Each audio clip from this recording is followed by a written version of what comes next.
धर्मपत्नी का आज का एपिसोड ज्यादा इंटरेस्टिंग नहीं कह सकता। हाँ, एक चीज को आज कुछ ज्यादा खींचा गया जो कि थी काव्य और प्रतीक्षा के बीच में जुबानी फाइट। बहुत खींचा गया उसको उसको बहुत जल्दी एंड किया जा सकता था लेकिन नहीं किया और उसको काफी ज्यादा खींचा गया जो मुझे थोड़ा सा अच्छा नहीं लगा। इसके अलावा जो आज के एपिसोड में चीज मुझे और थोड़ी सी बोरिंग लगी वो ये लगी कि जो मतलब एक हम लोग देख रहे थे कि प्रतीक्षा और रवि के बीच थोड़ी सी कॉमेडी टाइप का थोड़ा सा बॉन्ड देखने को मिल रहा है, वो एकदम से कट ऑफ हो गया। और ये जो बॉन्ड कट ऑफ हुआ है ये आई थिंक सही नहीं है, क्योंकि ये बॉन्ड हमें थोड़ा थोड़ा देखने को मिलना चाहिए था। इसके साथ साथ जो दूसरी चीज है वो ये कि क्या कहते हैं, जो क्या नाम है इसका, काव्य है, इसके साथ काफी ज्यादा स्क्रीन स्पेस दिया गया। पहले सबसे ज्यादा स्क्रीन स्पेस जो दिया गया था वो एपिसोड की स्टार्टिंग में जो कल की कन्वर्सेशन हो रही थी वो, और फिर एपिसोड की एंडिंग में जब हनीमून के इनको टिकट दे दिया गया तब। तो ये स्क्रीन स्पेस इतना ज्यादा हो चुका था कि मतलब जो चीजें थी वो काफी ज्यादा मतलब बिगड़ने लगी और एंटरटेनिंग नहीं, ज्यादा खींचा खिंचाव लगना है, इनके बीच में खींचातानी काफी ज्यादा हो रही है। तो मुझे ये चीज अच्छी नहीं लगी सच बताऊं तो, क्योंकि अगर ये खींचातानी नहीं होती और चीजें इतनी ज्यादा नहीं खींची जाती तो एपिसोड थोड़ा सा इंटरेस्टिंग बन सकता था। बाकी भाई एपिसोड कल से काफी ज्यादा बोरिंग तो नहीं कहूंगा लेकिन आज ठीक ठाक था, और पिछले जितने भी एपिसोड आए थे प्रतीक्षा और रवि वाले उनसे काफी ज्यादा डल एपिसोड था, ज्यादा कुछ इंटरेस्टिंग एंटरटेनिंग नहीं था। लेकिन भाई आने वाले एपिसोड में क्या होता देखते हैं। लेकिन मैं आपको कहानी बताता हूँ आज के एपिसोड में क्या हुआ कि स्टार्टिंग में प्रतीक्षा और काव्य के बीच में फाइट हो रही थी।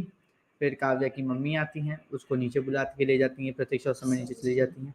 और प्रतीक्षा, उसकी दोनों बहनें होती हैं और जो बीजी होते हैं एक साथ बैठ के मतलब मस्ती कर रहे होते हैं। बीजी यहाँ पे बोलती है कि मैं तो बहुत खुश हूँ कि प्रतीक्षा यहाँ पर आई है। इसके बाद जो काव्या, उसकी मम्मी और रवि की जो मम्मी है, वो तीनों नीचे आते हैं और फिर क्या कहते हैं, वो तीनों मिलकर बैंड बजाते हैं। किसकी? प्रतीक्षा और उनकी बहनों की। अब इसकी वजह से क्या होता है कि जो चीजें होती है ना वो काफी ज्यादा मतलब इनके बीच में टेंशन हो जाती है। और ये लोग क्या करते हैं, वो प्रतीक्षा को नीचे घसीट के लाने की, उसकी मतलब एक तरीके से उसकी औकात दिखाने की कोशिश करते हैं।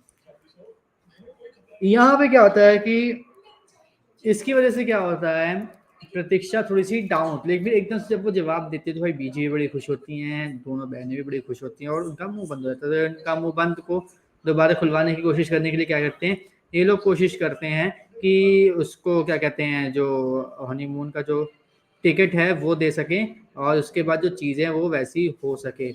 लेकिन यहाँ पर क्या हुआ, यहाँ पे वो चीज़ें वैसी नहीं होती और चीज़ें जो हैं थोड़ी सी मतलब अलग वे में चली जाती है। प्रतीक्षा यहाँ पे कोई रिएक्ट नहीं करती है और उसके रिएक्शन ना करने की वजह से क्या होता है, जो चीज़ें होती हैं वो बिल्कुल शांति और बहुत ही आसानी से निकल जाती है। तभी पीछे से रवि आता है, काव्या जो होती है वो खुशी खुशी बताती है कि देखो ये हुआ है, ऐसा हुआ है, तुम्हारी मम्मी ने हमें हनीमून का पैकेज दिया, ये है वो है, बातें करती है।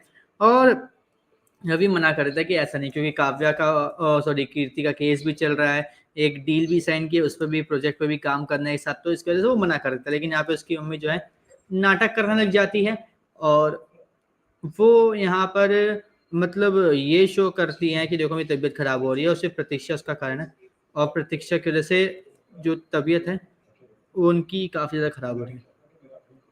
अब यहाँ पर इसकी वजह से रवि जो है वो हनीमून पे जाने के लिए मान जाता है। फिर क्या, जब ये चीज़ें हो जाती हैं तो यहाँ पे हमें पता चलता है कि मतलब जो प्रतीक्षा है वो थोड़ी सी टेंस्ड है, लेकिन यहाँ पे काव्या काफ़ी ज़्यादा खुश है। काव्या घर में जाती है, ठीक है, सॉरी अपने कमरे में, और अपने कमरे में जाने का क्या होता है कि वहाँ पे प्रतीक्षा भी होती है, प्रतीक्षा भी आ जाती है और वही उनके बीच में थोड़ी सी मतलब बातचीत चलती है, उनके बीच में थोड़ी सी फिर वही खींचातानी कसातानी चलती है जो बिल्कुल बोरिंग होती है, देखने में बिल्कुल मुझे मज़ा नहीं आ रहा होता, लेकिन है तो है। बाकी भाई अब देखते हैं कि अब आने वाले एपिसोड में ये खींचातानी खत्म भी होती है यानी ये खींचातानी लगातार चलती ही रहती है। बाकी भाई आप हमें कमेंट करके ये बताइए कि आपको आज का एपिसोड कैसा लगा, आपको क्या आज का एपिसोड कल के एपिसोड से बोरिंग लगा या थोड़ा सा इंटरेस्टिंग लगा। और इसी तरीके की अपडेट से जुड़ने के लिए हमारे चैनल को सब्सक्राइब कर लीजिए बेल आइकन को दबा लीजिए ताकि आपसे मिस ना हो हमारा कोई भी लेटेस्ट अपडेट।